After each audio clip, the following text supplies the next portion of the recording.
네, 우리 주변에서 일어난 사건, 사고의 뒷이야기 자세히 풀어보는 사건팀장 시간입니다. 자, 성룡이 사건팀장, 오늘은 어떤 사건입니까? 네, 이 직업에는 귀천이 없다는 말이 있죠. 예. 그런데 현실적으로는 인식이 좋지 않은 직업이 있는 것도 사실입니다. 한창 3D 업종 기피 현상이 문제가 됐던 것처럼 특히 우리나라에서 이런 경향이 심해서 때로는 직업을 두고 심한 갈등을 빚는 가정도 있는데요. 오늘은 자신의 직업을 두고 어머니와 갈등을 빚다가 결국 어머니를 살해한 아들과 이에 대한 법원의 판단을 이야기해보려고 합니다. 예.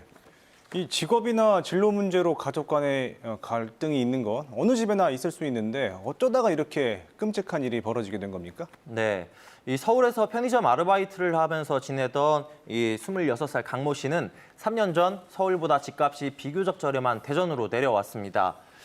그러면서 대전 동구에 있는 한 식품 업체에 취직해 이 돼지를 도축하는 일을 시작을 했습니다. 예. 그리고 서울에 홀로 있던 강 씨 어머니는 강 씨가 일을 시작하고 1년쯤 뒤 이 아파트 전세 기간이 끝나면서 대전으로 내려와 모자가 단둘이 함께 살기 시작했습니다. 그런데 갈등은 이때부터였습니다. 예. 강 씨 스스로도 비교적 젊은 나이에 도축 일을 하는 것에 회의감을 가지고 있었습니다. 그런데 어머니에게서 언제까지 그런 일을 할 거냐, 나한테 미안한 줄 알아라. 이런 본인의 직업에 대한 불만을 듣게 된 겁니다. 예. 이 말을 듣고 강 씨는 경기도 부천에 있는 육류 가공업체로 직장을 옮겼지만 이전 직장과 별다른 차이가 없다고 생각하고 다시 대전으로 돌아왔는데 그 뒤로 자주 직장 문제로 어머니와 다투기 시작했습니다. 이 부모의 안타까운 심정, 또 그걸로 스트레스를 받는 자식의 심정, 여기까지는 이해가 가는데 이 모자 간의 갈등이 여기서 더 깊어진 겁니까? 네, 이 강 씨는 대전으로 돌아온 뒤에 가구 공장이나 식재료 공장을 전전했습니다. 이런 아들에게 어머니는 왜 진득하게 일을 못하고 방황하느냐며 나무랐고 예. 강 씨는 자신이 노는 것도 아닌데 왜 그러냐면서 다퉜습니다. 심지어 올해 초 한 병원에서는 이 구급차 운전을 하고 있을 때 이런 다툼 때문에 결근을 하기도 했습니다. 그러다 지난 2월 설 명절을 앞둔 주말 이 모자가 함께 식사를 하던 중 결국 끔찍한 일이 벌어졌습니다. 강 씨가 병원 일을 앞으로 열심히 해보겠다고 했지만 또다시 말다툼이 시작됐고 급기야 반복된 다툼에 화가 난 강 씨는 이 차를 몰고 나가 목숨을 끊겠다는 말을 내뱉었습니다. 예.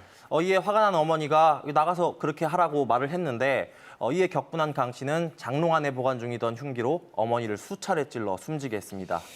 예, 아무리 좀 화가 났다고 하지만 있어서는 안 된 일이 일어났네요. 이 범행 이후에 강 씨 어떻게 됐습니까? 네, 이 강 씨는 곧바로 스스로 경찰에 신고해서 자수를 했습니다. 예. 그리고 이 존속살해 혐의로 재판에 넘겨졌습니다.